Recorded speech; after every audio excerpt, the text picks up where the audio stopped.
آج آپ کو یاد آ رہا ہے کہ بھٹو مرحوم کا قتل بھی عدالتی قتل تھا. آج آپ کو یاد آ رہا ہے کہ جناب یوسف رضا گیلانی صاحب کو بھی نااہل کیا گیا تھا عدالتوں کی وجہ سے.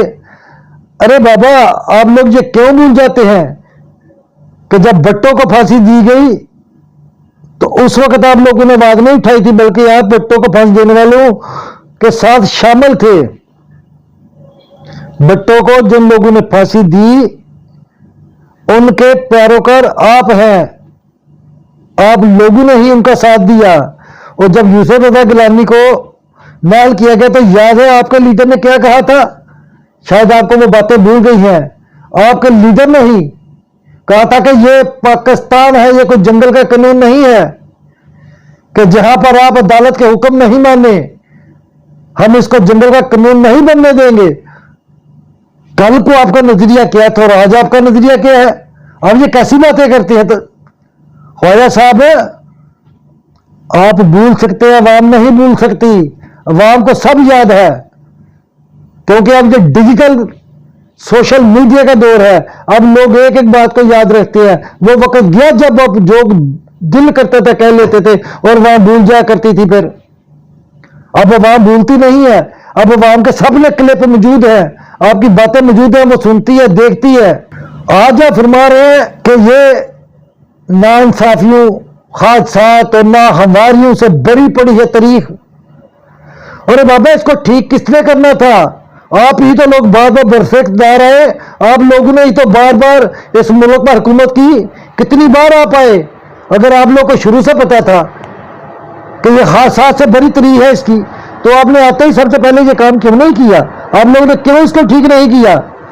آپ ہمیشہ آئے, عیاشیاں کی, دولت بنائی, مزے لوٹے, عوام کو غربت کی چکی کے نیچے پسنے کے لیے چھوڑ دیا اور نکل کھڑے ہوئے. اور آج آپ جب الیکشن کی بات آتی ہے تو آپ کی چیخیں نکلتی ہیں, پھر آپ کو یہ سب باتیں یاد آ جاتی ہیں. آج آپ کہہ رہے ہیں کہ پاناما کا ڈرامہ رچایا گیا. آج آپ کو یہ بات یاد آ گئی کہ ہمیشہ سیاسی لیڈر کو مارشل لا کے ذریعے یا نظریہ ضرورت کے تحت ٹارگٹ کیا جاتا ہے. تو آج آپ کیا کر رہے ہیں؟ آج عمران خان کے ساتھ کیا کر رہے ہیں؟ پاکستان تحریک انصاف کے ورکر کے ساتھ آپ کیا کر رہے ہیں؟ آپ بھی تو وہی کچھ کر رہے ہیں نا.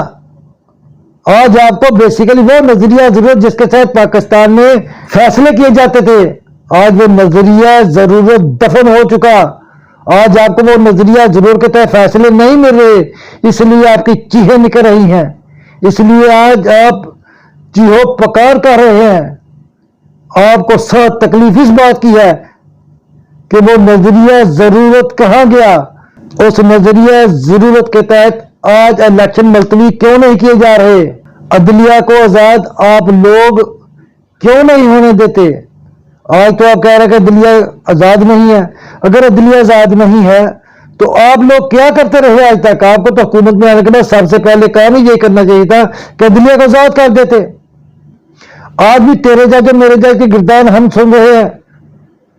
کیوں ہے یہ؟ عدلیہ کو اپنا کام کیوں نہیں کرنے دیتے آپ لوگ؟ ججوں کی پشت پناہی کیوں نہیں چھوڑتے کہ یہ حکومت کے جج ہیں, یہ پوزیشن کے جج ہیں؟ ایسی بات سننے میں ہی کیوں آتی ہے؟ آپ لوگ عدالتوں کو اپنے کام کرنے دیں. تیرا جج اور میرا جج, عمران جج اور نواز جج کی گردان بند کریں. اس کو بولو, ان ججوں کو بولو کہ بھائی آپ اپنا کام کرو, ملک میں انصاف مہیا کرو. آپ لوگ کو جب ضرورت ہوتی ہے آپ ان کو اپنا باپ بنا لیتے ہیں, اور جب آپ کے خلاف فیصلہ آتا ہے تو آپ چیخو پکار شروع کر دیتے ہیں, پھر انہیں ججوں کو برا بھلا کہنے شروع کر دیتے ہیں. یہ کہاں کا انصاف ہے؟ کس انصاف کی آپ لوگ بات کرتے ہیں؟ آپ لوگ کو اگر انصاف کی بات کرنی ہے تو ہمیشہ انصاف کی بات کیا کریں. لو جی, اب آگے پھر سنیں محترم سعد رفیق صاحب کو. کہ اگر عمران خان کے اوپر نو کانفیڈنس ہوا ہے تو یہ کون سا غیر قانونی یا غیر آئینی راستہ اختیار کیا گیا؟ ہم نے دھرنا تو نہیں دیا, ہم نے اسلام آباد کا گھیراؤ تو نہیں کیا, ہم اس سائڈ پہ بیٹھے تھے, ادھر سے اٹھا کے ہمیں جیلوں میں ڈال دیا. ہم میں سے کس نے جیل نہیں کاٹی؟ ہم روئے تو نہیں. ہم جب جیلوں سے آتے تھے تو چیخیں نہیں مارتے تھے. عدالتوں میں ہمارے ساتھ ناانصافی ہو رہی تھی. ہم جیلوں میں بند تھے, چیف جسٹس صاحبان جو تھے اس دور کے, انہیں ہماری شکلیں پسند نہیں تھیں, اس دور کی ایجنسیوں کو ہم ٹھیک نہیں لگتے تھے, اس وقت کی اسٹیبلشمنٹ نے ہمیں جیل میں ڈالا ہوا تھا, اور یہ ایک شیطانی اتحاد تھا, اس سے کم میں اسے کچھ نہیں کہہ سکتا, ایک شیطانی اتحاد تھا, ایک مثلث قائم تھی, ہم نے اس کو بھگتا, اور جب ہمیں موقع ملا تو جو پاکستان کے آئین میں لکھا ہوا ہے اس کے مطابق ہم نے نو کانفیڈنس موشن ڈالی, اور وہ کوئی جرم نہیں کیا.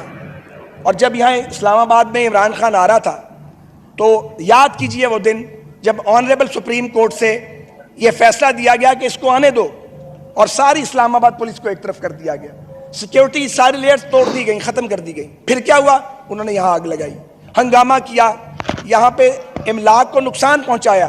عمران خان کو تو کسی نے نہیں بلایا, اس بینچ نے عمران خان کو کیوں نہیں بلا کر پوچھا کہ تم نے یہ کیا کیا, تم نے یہاں پہ یہ کھلواڑ کیپٹل کے ساتھ کیوں کیا, ایک نیوکلیئر سٹیٹ کا کیپٹل ہے, تم نے اسے تماشا کیوں بنایا. کوئی ایک واقعہ جناب. اور آج جو فیصلہ آیا ہے اس خرابی کی بنیاد.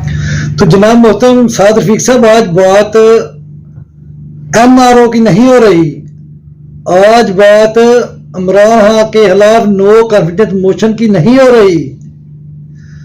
آپ کے بقول کہ وہ بالکل قانونی تھا, جو کچھ بھی آپ لوگوں نے کیا قانونی کیا, ہم مان لیتے ہیں, تو کیا 90 دن میں الیکشن کرانا غیر قانونی ہے؟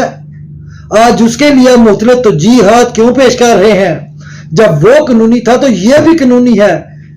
تمام لیگل ایڈوائزر ایک طرف کھڑے ہیں, وہ کہتے ہیں کہ قانون میں اس کی گنجائش نہیں ہے, 90 دن کے اندر الیکشن کرانا ضروری ہے.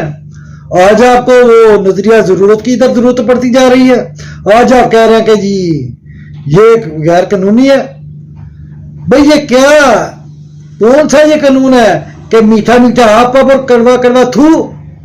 جناب محترم سعد رفیق صاحب, یہی وہ لوگ تھے جنہوں نے عمران خان کی حکومت کو باہر کیا تھا اور آپ کو بٹھایا تھا.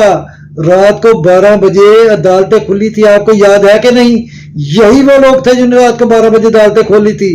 یہی جج صاحب بیٹھے ہوئے تھے, اس وقت یہ سب فرشتے تھے, اور آج آپ کو یہ شیطان نظر آ رہے ہیں, آج آپ کو یہ غلط نظر آ رہے ہیں. اور کس گٹھ جوڑ کی بات آپ کر رہے ہیں؟ آپ وہی گٹھ جوڑ کی بات کرتے ہیں, ان لوگوں کی بات کرتے ہیں جو عمران خان کے ساتھ تھے. وہ سارے اتحادی جو کل کو عمران خان کے ساتھ ہیں وہ سب اتحادی حجاب لوگوں کے ساتھ ہیں. تو کیا کل کا وہ شیطانی گٹھ جوڑ تھا تو آج کیا ہے؟ آج وہی شیطانی گٹھ جوڑ کیا فرشتوں کے گٹھ جوڑ میں بدل چکا ہے؟ اب آپ ہمیں بتاؤ نا کہ وہی اسٹیبلشمنٹ کل کو آپ کے ساتھ تھی. اب آپ بتاؤ کہ وہی اسٹیبلشمنٹ کل کو عمران خان کے ساتھ تھی, تو وہ آپ کو لگا شیطانی گٹھ جوڑ. وہی اسٹیبلشمنٹ کے ساتھ آپ لوگوں نے مل کر عمران خان کی حکومت کو ختم کیا اور آپ لوگ برسر اقتدار ہے. تو اب وہ کون سا گٹھ جوڑ ہے, اب وہ کون سی حکومت ہے؟ کیا اب وہ شیطانی اتحاد ہے یا کہ فرشتہ صفت اتحاد ہے؟ یہ بھی ضرور بتائیے گا. آپ لوگ کہتے ہیں کہ عمران خان کو اسلام آباد آنے کی اجازت دی گئی, کسی نے اس کو نہیں پوچھا کہ اس نے یہاں پر آ کے آگ کیوں لگائی, یہ کیوں کیا. ارے آپ کو کیا یاد نہیں کہ مولانا صاحب 2 بار آئے تھے, بلاول صاحب کراچی سے چلے تھے اسلام آباد کے لیے, وہ حکومت کرانے کے لیے آئے تھے. مریم صاحبہ بھی اپنے گھر سے نکلی تھی, یہ الگ بات ہے کہ وہ اسلام آباد تک نہیں پہنچی, وہ ناکام ہو گئی. مگر آپ سب لوگ آئے تھے, آپ لوگوں نے اسلام آباد میں سٹیج سجایا تھا کہ جب آپ لوگ آئے تھے تو وہ جمہوری جدوجہد تھی, اور اگر عمران خان آئے تو کیا وہ جمہوری جدوجہد نہیں ہے؟ اس کے لیے آپ کہتے ہیں کہ اس کو پوچھا کیوں نہیں گیا, اس نے یہاں آ کر کیا کیا, وہ آگ لگائی یا کیا کیا, یہ تو عوام سب جانتی ہے.